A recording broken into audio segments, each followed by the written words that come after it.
Boa tarde, pessoal. Estamos aqui para começar a nossa live da CI Brasil. Esperar o nosso convidado de hoje entrar. O pessoal já está entrando aí. Muito bem.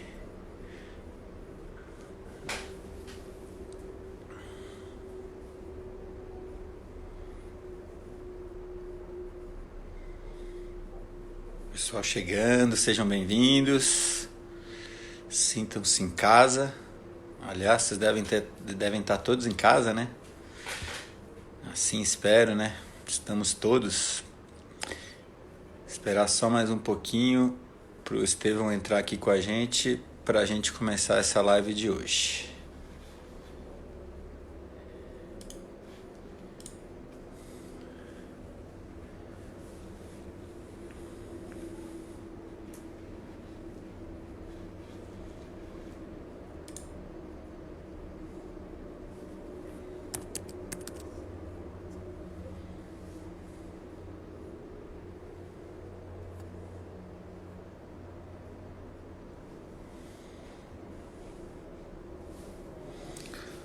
Para quem está entrando aí, só mais um minutinho, pessoal, que a gente vai entrar com o Estevão aqui, nosso convidado de hoje.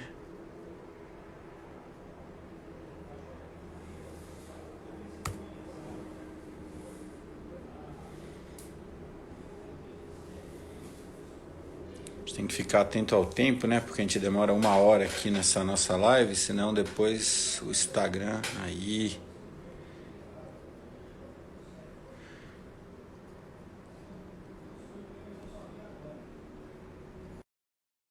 Chegando.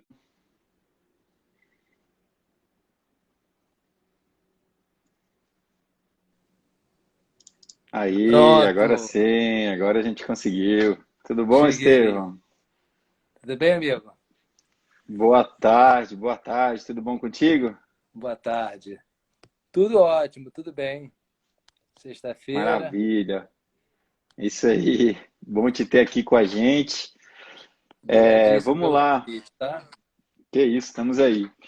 Então, antes da gente apresentar para vocês, eu queria primeiro, dar boa tarde a todo mundo. Obrigado por nos acompanhar aqui nesse bate-papo. Hoje aqui pelo Instagram da CI Brasil.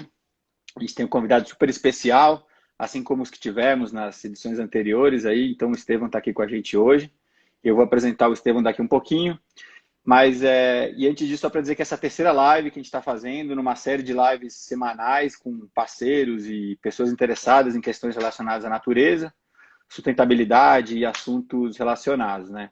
A gente esteve aqui nas últimas semanas com o Carlos Nobre e com o Marcelo Brito, e a nossa Sim, intenção nessas lives é descomplicar assuntos mais complicados que habitualmente não estão no dia a dia das pessoas.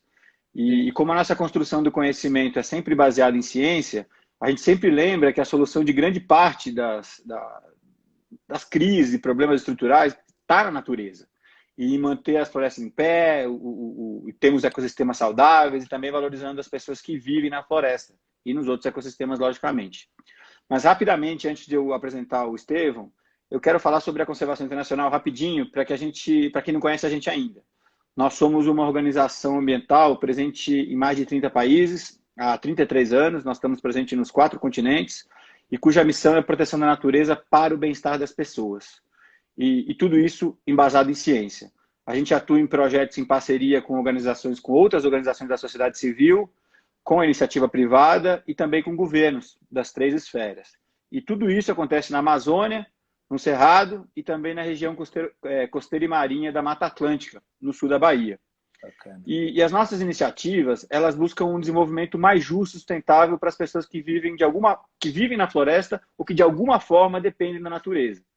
E uma das regiões de nossa atuação, como eu já falei, é a Amazônia, onde a gente tem diversos desafios que a gente precisa trabalhar e refletir e está sempre na busca de soluções no sentido de manter a floresta em pé, que no final das contas é conservar lugares que são imprescindíveis para a geração de serviços ambientais, para os meios de vida também das comunidades que dependem da floresta para viver, mas também restaurando áreas degradadas. Então, tudo isso para contribuir com comunidades indígenas e ribeirinhos da Amazônia, para que eles possam ter alternativas de desenvolvimento mais justo. E com isso, junto à Amazônia e não em detrimento dela. Então, isso é muito importante. E é essa Amazônia que vai ser nosso pano de fundo na nossa conversa aqui hoje, nesse bate-papo super aberto, super descontraído, cheio de possibilidades aí com o Estevão Ciavata, Legal. que é diretor, roteirista, fotógrafo, produtor de cinema e televisão, um verdadeiro parceiro aí engajado nas causas ambientais e sociais, que a gente tem muito orgulho de ter aqui com a gente hoje. Bem-vindo, Estevão, nessa live da CI Brasil, e um prazer dividir com você as suas experiências na Amazônia e principalmente no desafio de fazer um filme que traz tantas nuances importantes e urgentes nesse bioma. Olha, obrigado você pelo convite e eu já começo dizendo que a luta ou a defesa da natureza, né, na verdade, é uma defesa da humanidade, né? Eu acho que a gente se reconhece, se vê na natureza, somos frutos, somos filhos da natureza e a natureza também vai viver sem a gente. Então, na verdade, se a gente está aqui lutando pela natureza, é para que também a gente viva junto e viva bem junto com ela, né? Porque ela também não está nem aí para a gente. Se a gente, como espécie, acabar, e deve acabar daqui a pouco, não sei se daqui a pouco, mas daqui a alguns milhares de anos, não sei quando, ela vai continuar ainda nos seus bilhões de anos aí pela frente, que ainda irão acontecer, né? Então, é isso. Acho que a gente está, quando fala em meio ambiente, não é uma coisa que a gente não sabe onde é que fica, o que... E acho que nessa pandemia isso cada vez está ficando mais claro, né, Maurício? De que a gente precisa ter qualidade de vida e precisa ter a natureza jogando a nosso favor. Exatamente. E não jogando contra, porque contra aí fica tudo muito difícil, né? E a gente vai perder esse jogo sempre, jogar contra ela, assim, a gente que precisa dela, ela não precisa da gente para nada, enfim. E depois da pandemia ainda vem aí, está vindo, já está há um tempo, né, a questão do aquecimento global, que é um outro problema enorme. Então, se a gente deixar as coisas sem fazer nada, eu acho que é uma espécie de suicídio coletivo, sabe? Eu não sou a favor dessa opção, eu não compartilho dessa opção. Eu prefiro a vida. É por isso que a gente está aqui, né? Para achar formas e tentar compartilhar o que a gente está fazendo aí para o objetivo final. Eu também prefiro a vida, sem dúvida nenhuma. Bom, vamos lá. Para a gente começar, algo que eu não consigo desvincular de você e da Pindorama, consequentemente, é o programa Um Pé de Quê, né? Que é uma iniciativa incrível que busca aproximar o público à biodiversidade brasileira, né? E todos os elementos que estão vinculados a essa biodiversidade.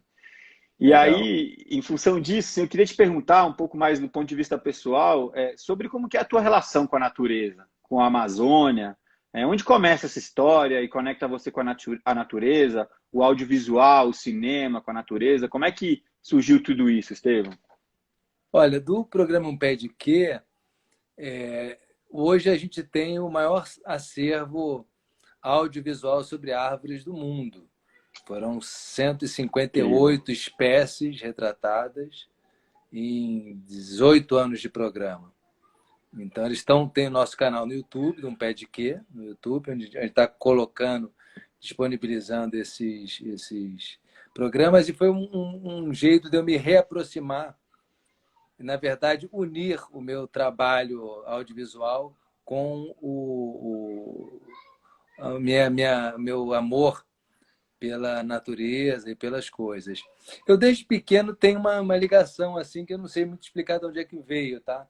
Então, por exemplo, quando eu era do Grêmio, no São Vicente, o colégio que eu estudei, eu era lá presidente do Comitê Ecológico.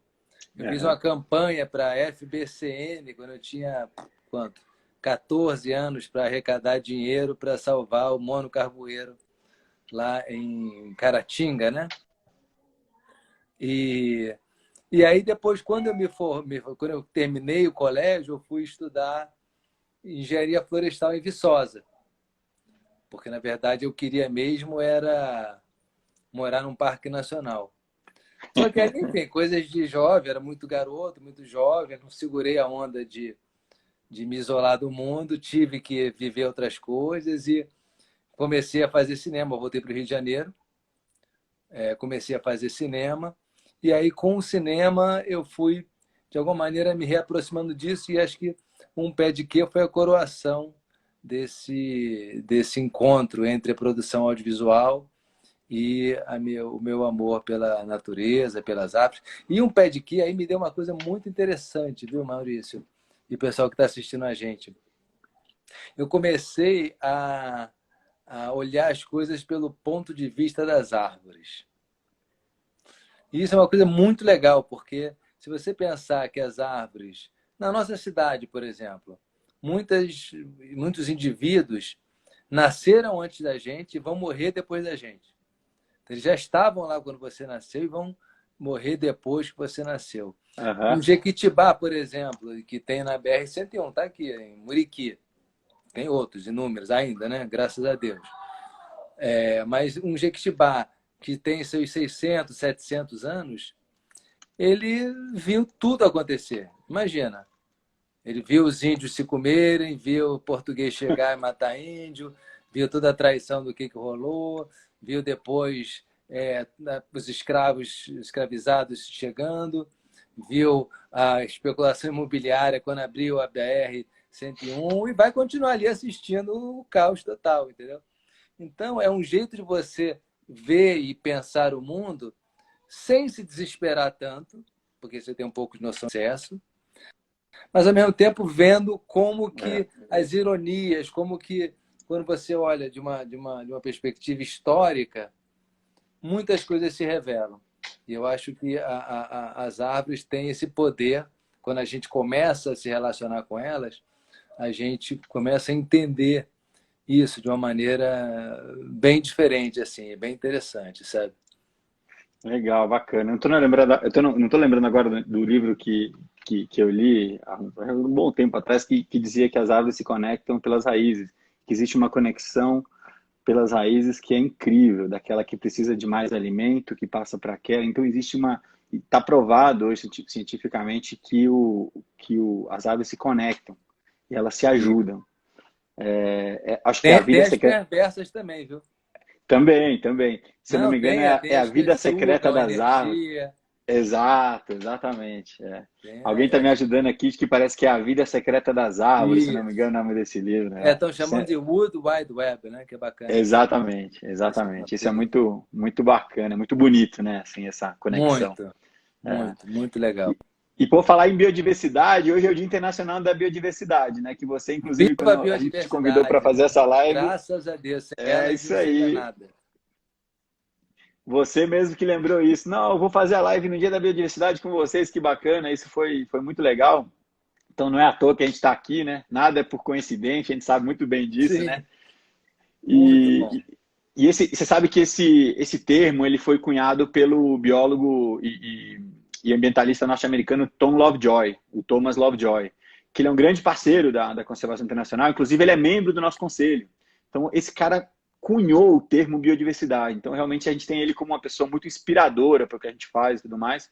E a biodiversidade nada mais é, ou melhor, é tudo isso, que é essa variabilidade entre todos os seres vivos, né? E de todas as origens, da terra, marinha, de outros ecossistemas aquáticos, enfim, e esse complexo ecológico que essas espécies fazem parte. Então, assim, é de uma riqueza o que tem por trás desse termo que realmente é muito bonito, né?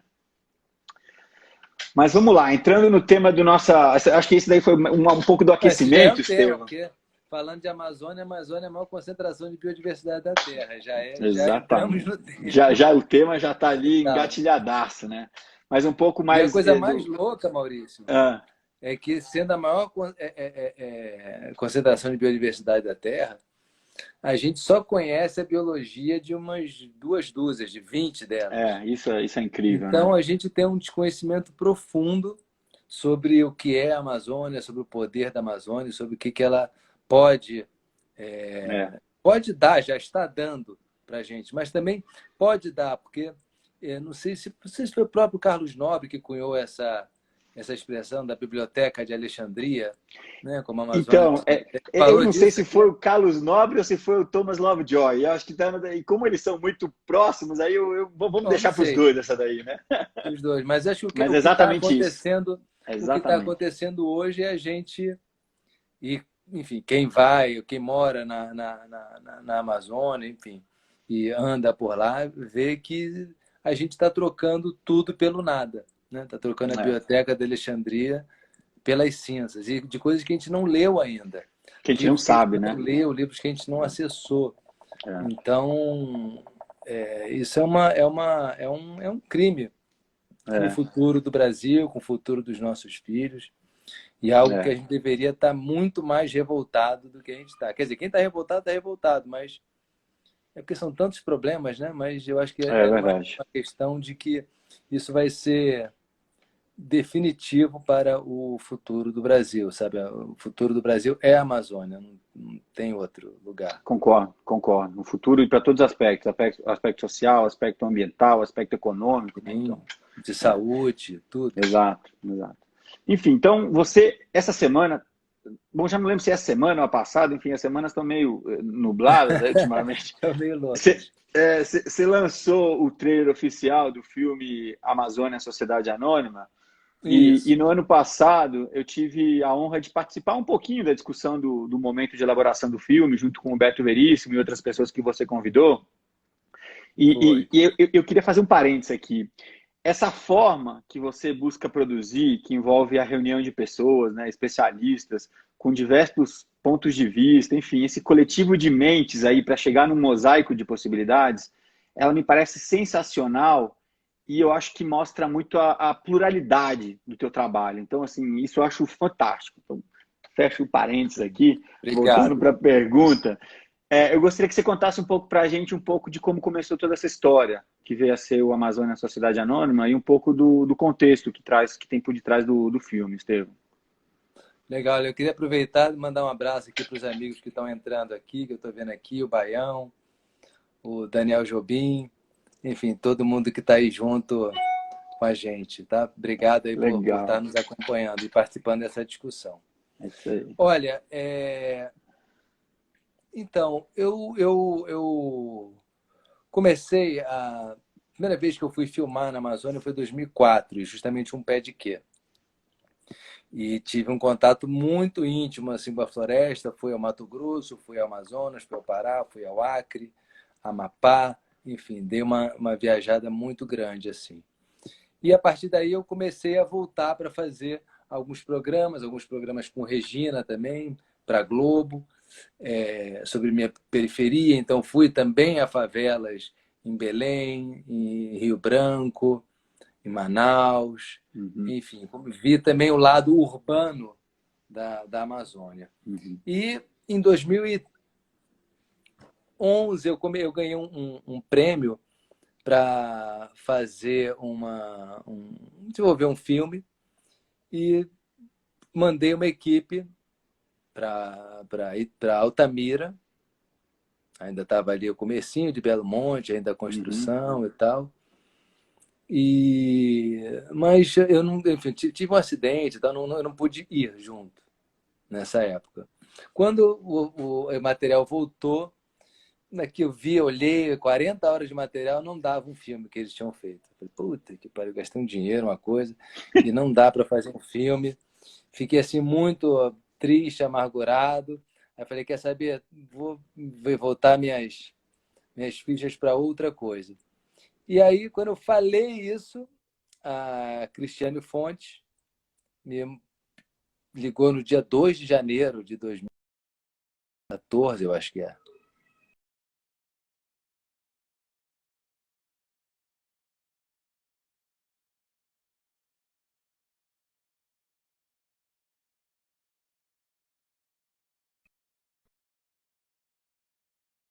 40 dias pela Amazônia, em diversos também, viajei para Amazonas, Pará, Mato Grosso, percorri a BR-163 inteira, e aí fui entendendo cada vez mais da importância da região e da da destruição a qual ela estava passando, enfim. Uhum. E mesmo depois da gente ter conseguido reduzir drasticamente o desmatamento na Amazônia de 2004, 2012, né? Até 12, isso.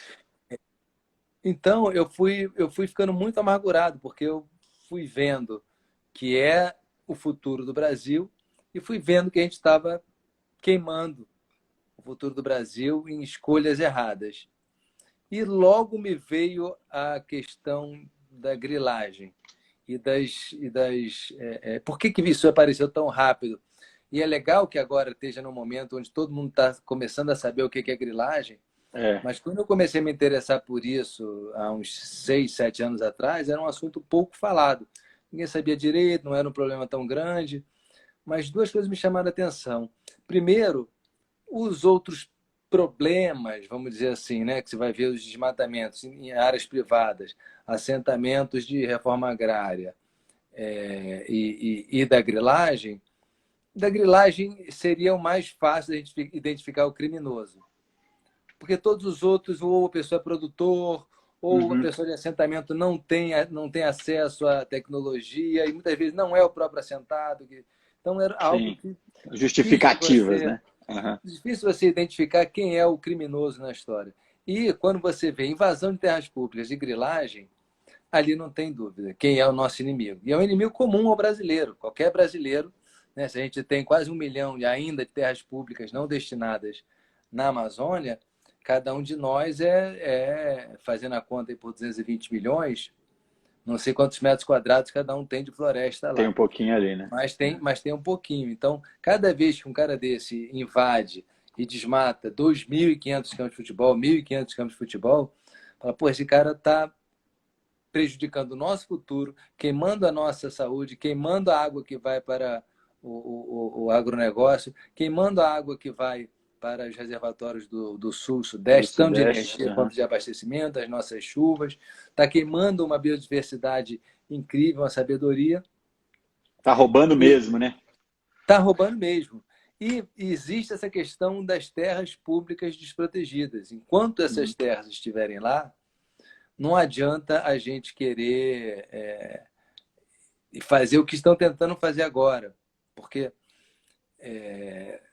legalizar o ilegal é muito diferente de regularizar o irregular. Você vai regularizar o que está irregular? Tudo bem. Vamos ver como é que você vai fazer, termos de ajustamento de conduta e coisas assim. Mas você simplesmente achar que, beleza, então até agora todo mundo que fez errado vai ficar certo para a gente começar a partir do zero. Isso aí já se provou que não dá certo. Já temos a experiência disso que aconteceu com as sementes transgênicas. Foi a mesma coisa, isso durante o governo Lula. As sementes transgênicas vieram da Bolívia, do Paraguai, atravessaram a fronteira, começou-se a se plantar ilegalmente no Brasil, e aí uma hora falou, olha, não está dando mais para segurar, então vamos legalizar os transgênicos. Então, assim fica fácil, começou ilegal, você passa a legalizar. Então, eu acho que a gente está vivendo um momento agora que precisam as pessoas se mobilizarem e olharem para a Amazônia com muito respeito, porque a gente está chegando num ponto limite, né? E eu acho que é possível. Basta ter vontade política. Isso já se provou, né? Enquanto a gente abaixou 80% do desmatamento, né? Entre 2004 e 2012, a gente, não sei se duplicou, triplicou, não tenho os números certos aqui, mas aumentou muito a produção de carne e grãos no Brasil. Ficou provado ali em números que a gente não precisa desmatar para aumentar a produtividade, né? Então, não existe essa dicotomia produção e preservação. Exato. Elas têm que andar juntas. Né? E, na verdade, foi o mesmo período que aumentou muito a quantidade de unidade de conservação no Brasil, né? Então, assim, a proteção especificamente daquelas áreas, como você falou, que as não destinadas, né, para o pessoal entender um pouco melhor, são aquelas áreas que não tem que não são nem unidade de conservação, né, parques e tudo mais, ou terras indígenas, então que elas ficam em um limbo, né? Elas são terras públicas, porém não tem nenhum nível de proteção. Então, enfim, realmente é bem complexo. E aí se usa o argumento, vamos dizer, da função social da terra, que, vamos dizer, um favelado usa para construir o barraco, Sim. O cara usa a mesma coisa para falar, não, beleza, olha, 2.500 campos de futebol aqui. Então, vou desmatar, vou tirar os melhores árvores de IP, vou vender todas as madeiras, vou tacar fogo, depois vou tomar posse e vou forçar lá no Congresso para que legalize. Já aconteceu em 2009, né? E depois em 2017, e agora estão tentando de novo em 2020. Então, não é que a questão, não é que a gente não deva tratar a regularização fundiária como uma coisa primordial na Amazônia, porque ela é Muito primordial na pelo Amazônia. contrário, exato. Muito pelo contrário. É, Mas, num governo que nega a ciência, que nega o INPE, os seus mapas, os monitoramentos, né, fica difícil você fazer uma coisa tão importante num momento político tão ruim para o Brasil. tão inapropriado. Tão É inapropriado, verdade. porque no fundo É. é uma coisa que interessa a todo mundo. Então teria que ter um mínimo de bom senso e discussão e participação de Discussão todas ampla. as É. partes interessadas. E não é isso que a gente está vendo, né? Então, por isso esse embate, que parece um embate um pouco murro em ponta de faca, Uhum. mas, poxa, temos que. Porque o que está se formando é a famosa tempestade perfeita, você sabe disso, né? Exato. É. Que está vindo por aí com Covid, com época de secas e queimadas, economia ainda para o buraco, e ainda com uma grande possibilidade de boicotes, que já ano passado já perigou. Esse Sim. ano é muito possível. Desculpa Que perfeita, né, e aí o que acontece? Quem se ferra somos nós. claro. Que no fundo, assim, pô, vai boicotar e, de fato, tem uma questão política aí. Quando o cara fala assim, o francês não está querendo apenas cuidar da. Bem que a França também é dona de parte da Amazônia, lá com a Guiana Francesa, mas Na enfim, Guiana. eles não estão querendo apenas cuidar da floresta, não são bonzinhos. Eles estão É, tem uma querendo. proteção econômica lá deles. Então, querendo morder uma fatia do nosso mercado, né? Do Claro. mercado que a gente ocupa. Então, se a gente dá razão a eles, dá desculpa, pô, é revoltante, assim, é bem revoltante o que a gente está passando, o que a gente está vivendo, porque não precisaria ser assim, né? É. Mas falando um pouquinho mais da grilagem, Estevão, durante a Sim, rodagem do filme, você acompanhou em algumas etapas aí da Operação Castanheira, né, que é uma ação policial federal, envolvendo também outros sim. órgãos públicos, né, contra uma quadrilha que é acusada por invasão de terras, lavagem de dinheiro, sonegação tributária, aí você pega um emaranhado de crimes aí, né? Mas conta pra gente esse ciclo da grilagem e a exploração de pessoas de baixa renda, né, que também acho que tem uma questão bem forte ali, e o papel do IBAMA nesse contexto todo, que eu sei que foi muito importante aí pro desenrolar aí dessa operação. Olha, eu fiquei muito bem impressionado com a turma do IBAMA, que eu acompanhei lá em Novo Progresso, Altamira, Novo Progresso, Santarém. Inclusive, o Givanildo, esse que tomou a garrafada aí há 2 semanas atrás, Uhum. tá no filme, acompanhei uma operação com ele, ele é um lorde. A gente chamava ele de Barack Ibama, porque ele é muito parecido com Barack Obama. E aí ele virou o apelido dele na nossa equipe, virou o Barack Ibama. E ele é um cara, um lorde, assim, mas pra ele tomar uma garrafada é que o neguinho foi muito do mal, sacou? Sim, Então, sim, sim. assim, eu fiquei muito bem impressionado. Eu sou muito, assim, vamos dizer, nesse ponto legalista, porque eu acho que temos que trabalhar com direitos e deveres, e eu acho que a força do Estado e policial lá nesse lugar é muito importante. Agora, faltam todos os outros poderes, né? Vamos dizer, do Estado em termos de planejamento. De fato, o IBAMA ele não resolve tudo, mas é muito importante em termos de fiscalização e tudo mais. Mas a gente vê que hoje quem defende, quem protege a floresta amazônica são as populações tradicionais, porque vivem daquilo, porque não tem outro Exato. lugar para ir. Né? Então, as ilhas de floresta estão ficando, são com índios e com ribeirinhos e Que bem. florestas nacionais. Uhum. Essas reservas extrativistas que o nosso ministro falou que não sabe quem é o Chico Mendes, mas foi o Chico Mendes que vamos dizer, inventou e trouxe isso, é um lugar fundamental. Eu lembro aqui, não sei como é que está agora, mas, enfim, eu fui lá na Flona Tapajós e fiquei também muito bem impressionado com a exploração florestal, a exploração madeireira. Exato. A Onde gente você trabalha tinha lá. então, desmatamento zero, Uhum. usando 0,02% do território, e naquela época os números eram de 6 a 8 milhões de reais de renda Sim, para a comunidade. Você exatamente. fala, porra, tem um jeito, tem um caminho, tem como isso acontecer. É a Coflona que explora lá no Isso, Tapajós. exatamente a Conflona. E o que eu vi também, assim, que existe uma... Enfim, como está tudo largado sem planejamento, né? O que acontece? Qual é o jeito mais fácil de você chegar e se estabelecer numa região? Começar a extrair o que tem de valor, né? Extrair. Você não produz, você extrai.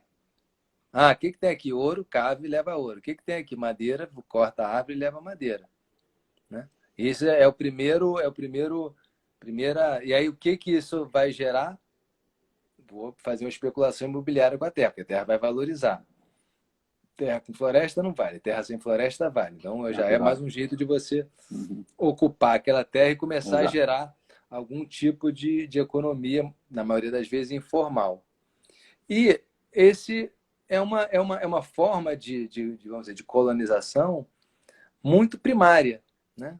Porque é apenas distração. E o modus operandi, pelo que eu também fui entendendo, conversando com o pessoal do IBAMA, é que, por exemplo, hoje a gente tem a máfia do IP, né? O Luciano Evaristo me falou muito disso. Uhum. A máfia do IP, que o IP é o novo mogno. Então é como enfim, é a madeira que vale, né, hoje dinheiro. Então uma carreta de IP vai se valer por volta de seus 200 mil reais. Então essas são as pessoas que têm dinheiro para abrir as estradas. Estradas clandestinas. E aonde que tem IP? Nas unidades de conservação e nas terras indígenas e nessas áreas públicas, as nossas áreas públicas, né? Então, abre-se primeiro esse caminho com essa turma da máfia do IP. No segunda onda vem o pessoal da própria madeira que vai derrubar o resto, ainda sem fazer o corte raso, porque não vai aparecer no satélite. Então, você vai tirar o cumaru, vai tirar o jatobá, vai tirar as outras madeiras que têm algum valor, vai ainda aparecer no satélite, aquilo ali ainda está com Protegido, né? uma cobertura florestal, e aí depois você começa traça um plano de ataque, porque também as imagens estão disponíveis na internet, né? A DETER fica ali disponível. Então, o que acontece? O cara fala, porra, vamos lá, galera, tem que desmatar rápido. Leva o gato, o meloso, tem uma turma que vai, né, desmatar. Aí é para fazer corte baixo. Tira. Quando, pum, pinta ali no satélite do DETER, ó, essa área aqui foi desmatada, eles já sabem que o IBAMA vai baixar lá. Aí é hora de sair. Aí já está longe. Ou seja, tá tudo feito. Tá tudo feito para essa turma fazer isso. E aí agora, sem fiscalização, empoderados como é que a gente diz? Legitimados, como se isso fosse de fato um futuro para a Amazônia, sendo que a gente viu nos últimos 50 anos que a gente desmatou 20% e a qualidade de vida é das não resolveu piores, nada. São as piores do Brasil. A população amazônica tem as piores. Aonde ainda tem qualidade de vida nas reservas extrativistas, nas reservas, nas terras indígenas. Se ainda tem floresta, ainda tem do que sobreviver. Tem alguma ajuda, né? Algumas resex mais perto de algumas cidades, né? Tipo Resex Tapajós Arapiuns ou Aflona, que você tem ali, aí tem saúde, aí a coisa começa.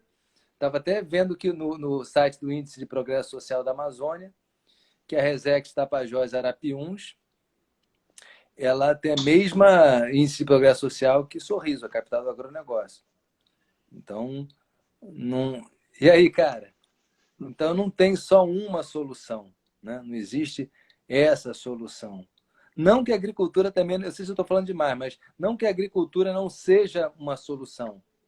Porque, por exemplo, eu acho que também a agricultura familiar, né? Por exemplo, o caso de Paragominas, para mim, é um caso emblemático. Uhum.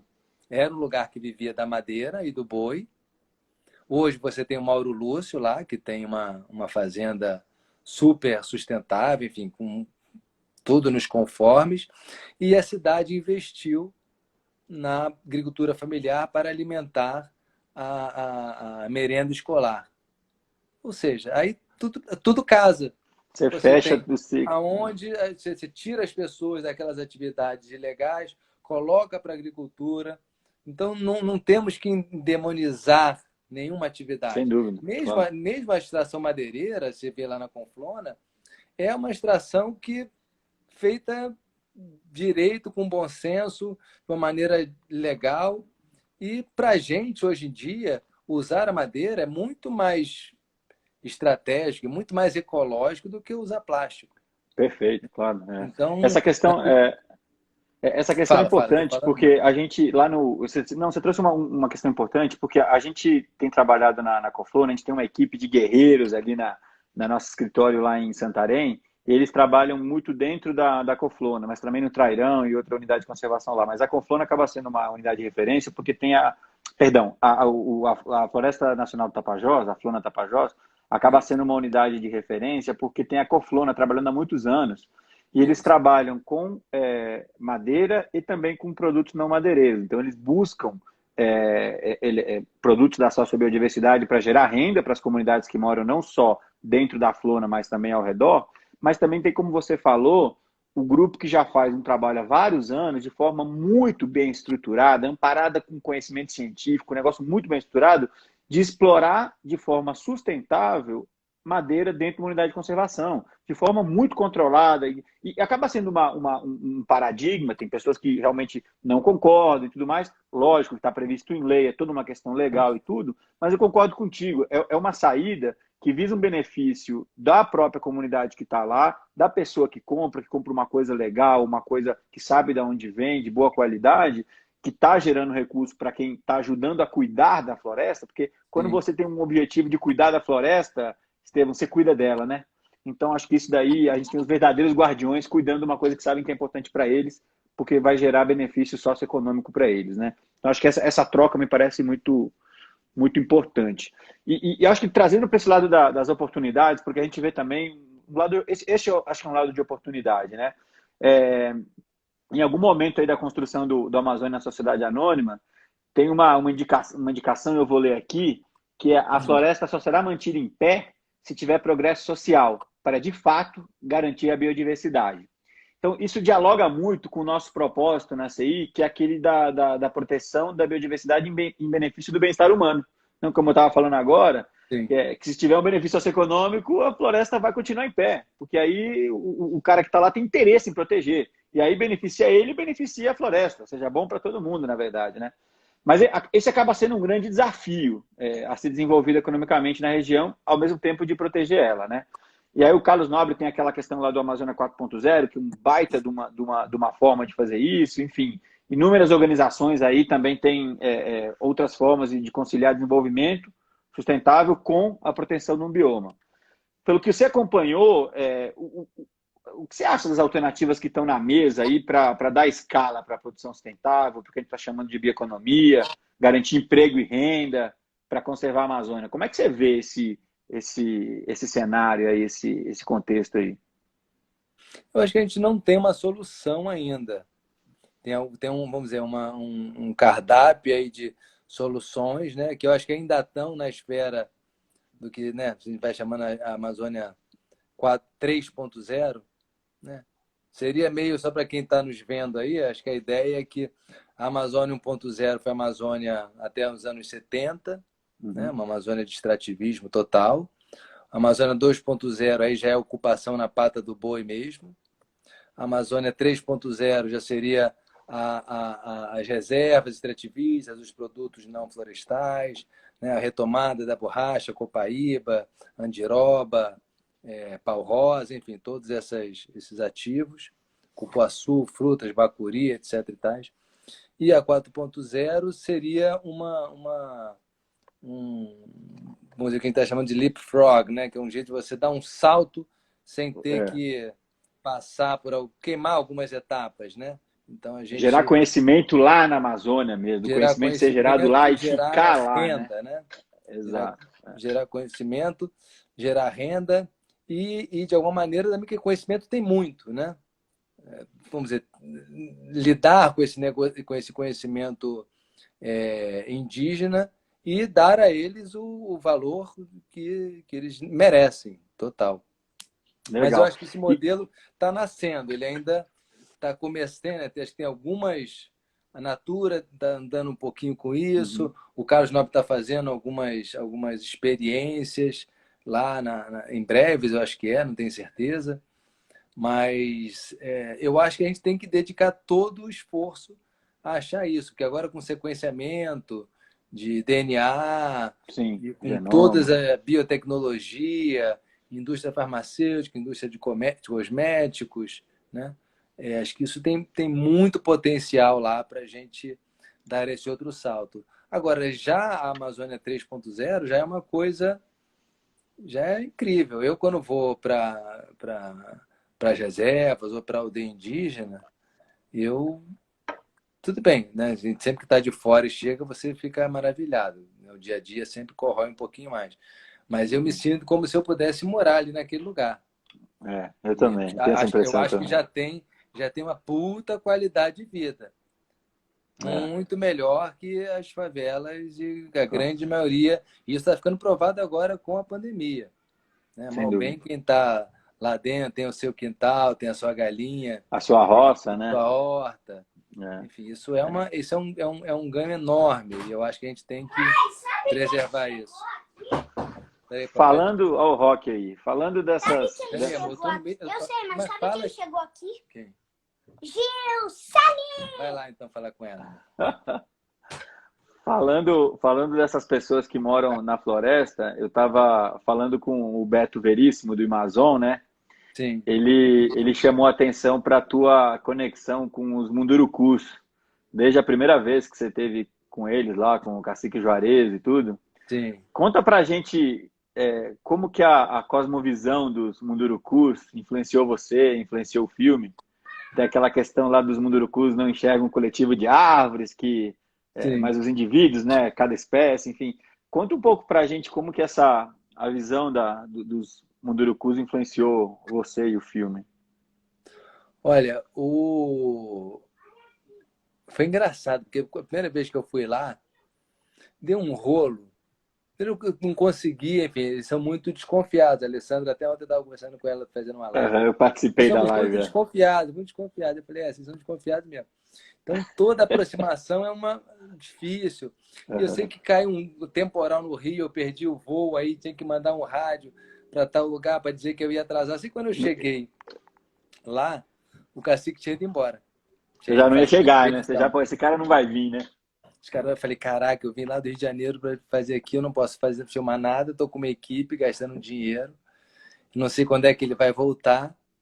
E vamos dizer que a Saré-Mabé não é uma aldeia, vamos dizer, pictórica, assim, especialmente bonita, né? Ela é enfim, não é aquela, um caiapó, uma coisa incrível, assim.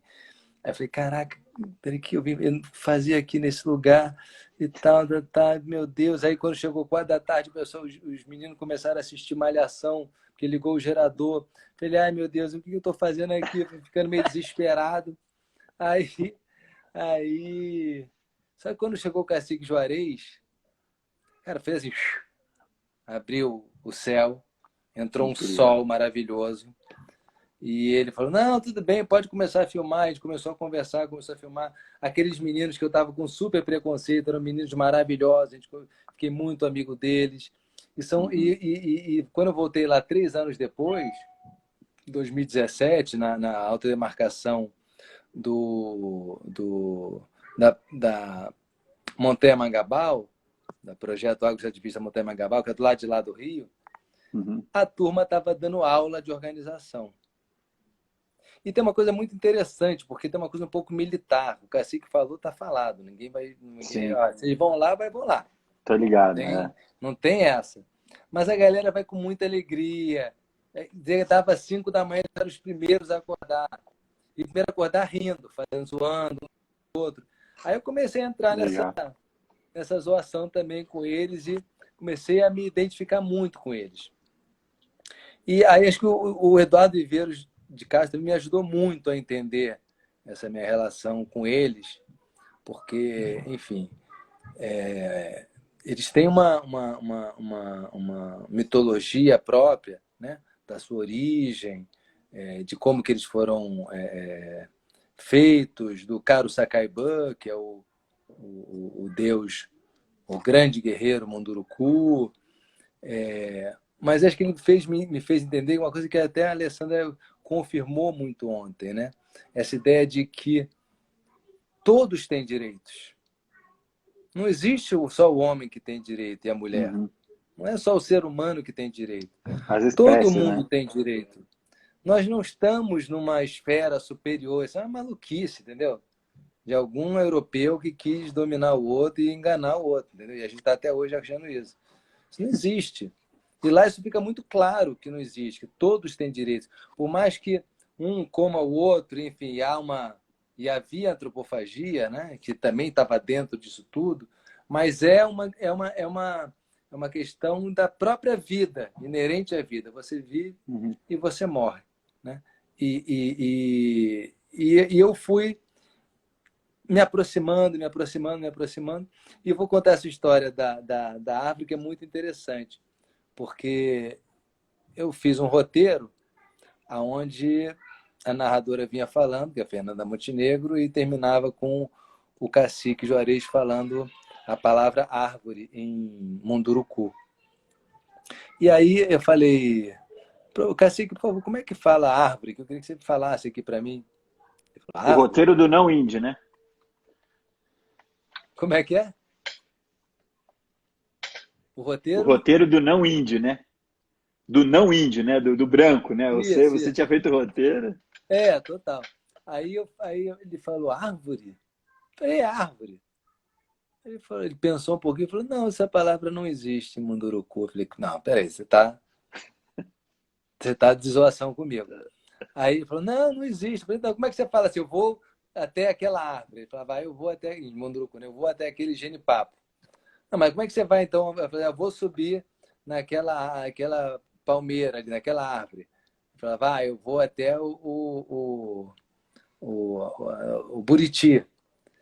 Aí fui entendendo que cada árvore, cada planta daquela tinha um nome, que não existia um nome genérico É um ser, né? de árvores. Não existia esse nome. E é até interessante porque na minha aula de Munduruku, você sabe como é que é floresta? Não. Se fala Awaidip. Awaidip. A quer dizer espaço. Wai, sorriso, alegria. E Deep, bonito, completo. Então, é um espaço completo, cheio de alegria e beleza. Não é um coletivo de árvores, uma floresta, entendeu? É outra coisa.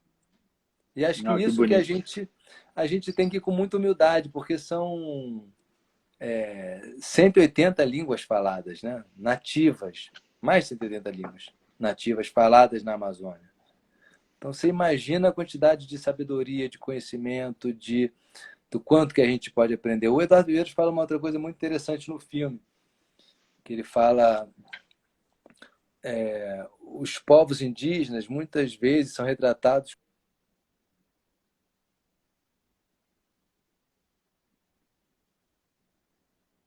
Pausou aqui, entrou uma ligação no telefone. Os povos indígenas muitas vezes são tratados como o nosso passado, como uma coisa lá de longe, né? Quase pré-histórico. Mas eles são, na verdade, a nossa possibilidade de futuro. Total, total. Então, acho que a gente tem que começar a enxergar um pouco diferente a nossa relação com a cultura indígena, que está tão entranhada dentro do brasileiro. A gente fica tanto discutindo quem é branco, quem é preto no Brasil, mas acho que eu diria que todo mundo é índio. Isso é Sei muito quem é bacana. o quê, quem é aquilo ali, mas todo mundo come farofa, todo mundo come farinha, todo mundo dorme na rede, todo mundo come aipim, todo mundo dá soco, toma toró, enfim, acho que usa tantas palavras É, em tupi, em outras línguas também. São Paulo é uma loucura, São Paulo vai estar Itaquaquecetuba, Itanhaém, né? é. Todos esses, a toponímia toda está muito presente, Araçatuba, enfim, tem milhares de É. coisas. É incrível porque a gente que vem trabalhando aí com as questões da emergência climática já há muitos anos, a gente vê muito nos próprios povos indígenas, nos povos tradicionais, né, ribeirinhos e quilombolas, muitas das respostas que são necessárias para lidar com a emergência climática, né? E aí que é aquela coisa que a gente chama soluções baseadas na natureza. Os caras já têm isso já muito, tá no dia a dia dos caras, entendeu? E agora eu fico pensando que com esse negócio da pandemia e tudo mais, que acho que a gente tem outra oportunidade aí de aprender com eles. Você vê claramente como que eles fazem, né? Eles já se fecham, ficam, ou seja, eles dão aula para a gente o tempo inteiro. Então, eu gostei dessa tua observação de que a gente sempre olha para eles olhando para o passado, né? E se a gente tivesse um pouquinho mais de perspicácia e aproveitasse o que os caras têm para nos mostrar de olhar para frente, né? Acho que a gente poderia ter uma qualidade de vida Não, é bem, bem, bem melhor, né? um conhecimento colossal, gigantesco. Você imagina, são 14 mil anos de convivência, gente. Não dá. Não Com dá. A certeza. gente chegou a 40, 50 anos, sei lá, a 500 que seja, entendeu? O que, Sim, que são sim. 500 anos comparados com 14 mil? É, Dá até uma vontade de chorar. É, é muito eu sei. ridículo. É que nem É aquela coisa que verdade. tem na série que eu fiz do Amazônia S.A. Fantástico, o Carlos Nobre fala. Eu não lembro o número exato, mas é tipo, para evaporar o que a floresta amazônica evapora em um dia, precisariam de energia 150 Itaipus funcionando durante tantos anos sem parar. Uma máquina violenta para fazer funcionar. Ou seja, as nossas maiores estruturas são ridículas É, frente ao que é, é o funcionamento da floresta. E as florestas, não é à toa que estão há 400 milhões de anos atrás, né? é. No planeta. Elas são a condição básica para a sobrevivência de qualquer ser vivo sobre essa terra. Eu estou lendo o Sapiens, esse livro aqui do Yuval Harari, é justamente isso, né? O que está acontecendo aqui agora é um pedacinho desse tamanho, né? Não, a questão é muito, muito mais ampla, né? É muito Sim. legal. Mas a gente está chegando aqui no final da nossa live. Eu Né? particularmente acho uma pena, cara, porque a conversa está bem gostosa, muito bacana aí.